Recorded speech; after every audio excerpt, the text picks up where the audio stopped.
Okay, so we're gonna go around the Luna G3 Cpap machine. First, you're gonna get your device plugged in. There is a green indicator light on your converter box. You've got a washable, reusable filter that you take out and wash and put back in twice a month. You're gonna hook your tubing here. It is got heated tubing.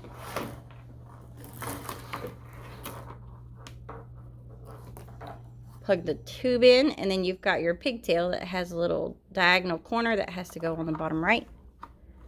And then you're all attached.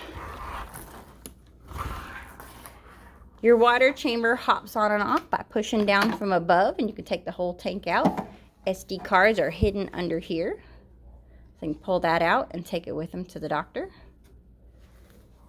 Put your tank on by pressing down from above again. You can open it here to fill it, but you're probably going to want to encourage your patient to remove it and do so. But if you feel like that's a big struggle for them, just show them how to open it here and make sure that they don't overfill it. All this is protected against water up here too. Okay, so once you've got your device all plugged in and ready to go, you can turn your knob to kind of wake up your screen.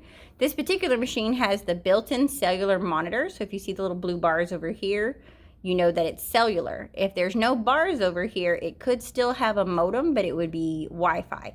If you want to tell at a glance if the machine you're working at has a modem at all, you're going to flip it upside down. And if it has this sticker, it does. So you're still going to have this door, but it may not have this emblem on the sticker. It may be blank. If it's blank, they did not put a modem in your machine, and you're going to coach the patient to use their codes to submit their data.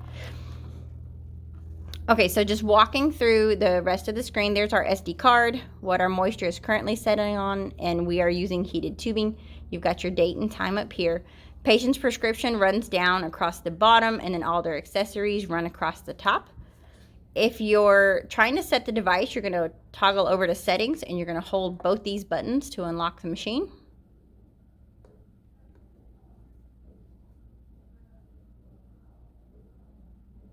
Once you're inside, you're going to push and turn to change between all the different areas. To move from space to space, once you're in one, you can hit home to go back. So I'm already on therapy, so I'm going to click the button to drop down to my mode, and I can click here again to make changes to go between CPAP and auto. And then you're going to set your ranges. Your initial pressure is the same as where you want your ramp to start. Your treatment pressure is what the doctor has ordered. So in auto CPAP, we're just setting one number. I have not been using the smart features. They have smart features in both CPAP and auto CPAP. I've been leaving those off. You can adjust sensitivity and leak alerts, although we don't generally encourage alarms going off in the middle of the night. So when you get everything set in an area the way you want it, you click the home and it will back you up one notch, so then you can move across. So then I'm going to go to the right and I can go to comfort. I can change how much ramp time they have access to here. ResLex is the same as EPR, which is exhale pressure relief with ResMed, or the same as Flex from Respironics. So ResLex is just their version of the same thing. It has the same usual 1, 2, 3 options that you expect, and it just makes it more comfortable to exhale. This machine auto start and stops itself similar to the ResMed device. So it comes on instantly when you breathe in, and if you set it to auto shut off, it will shut off within 7 seconds. So it's nice and fast. Hit the little house again to pop back up to go to maintenance, and this is where you can see if the machine's been used before and run different tests and clear your data if you're reusing this device. You click the little house again and you can get all the way back to where you started. So patients have access to all of these things, so you can walk them through turning on and off their preheat, which is easy. You just poke it and it starts. If you decide you don't want to preheat after all, you just poke it again and it will stop. Then accessories, they can go in here and tell it, like reset how often they've changed their stuff, and it will alert them in the future. I shy away from anything that makes their machine like react, because we don't want them calling us going, what does this mean? So I don't even encourage the use of this particular screen.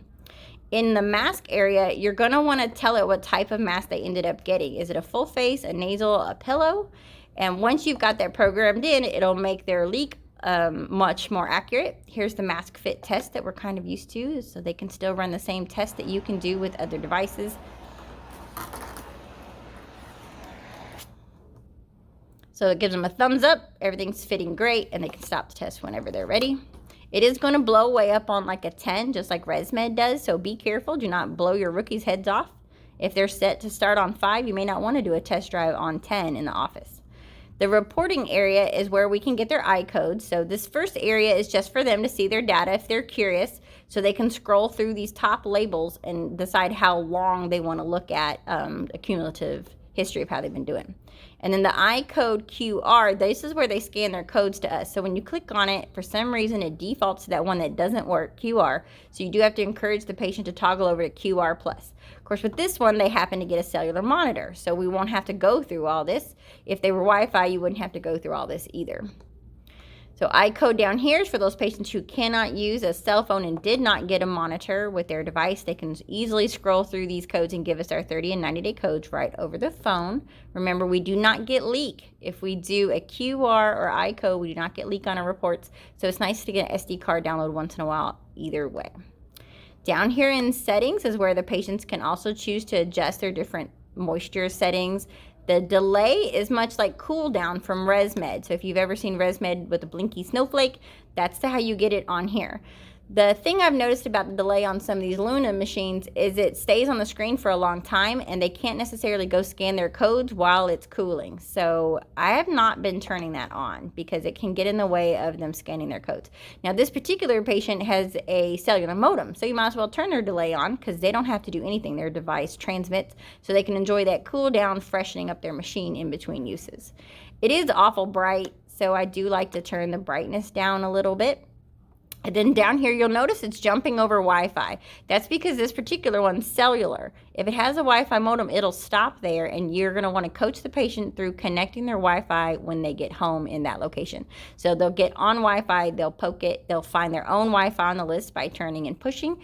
You can go through it in the store so that they can see our Wi-Fi on the list, and you can push it and pretend to connect to adapt.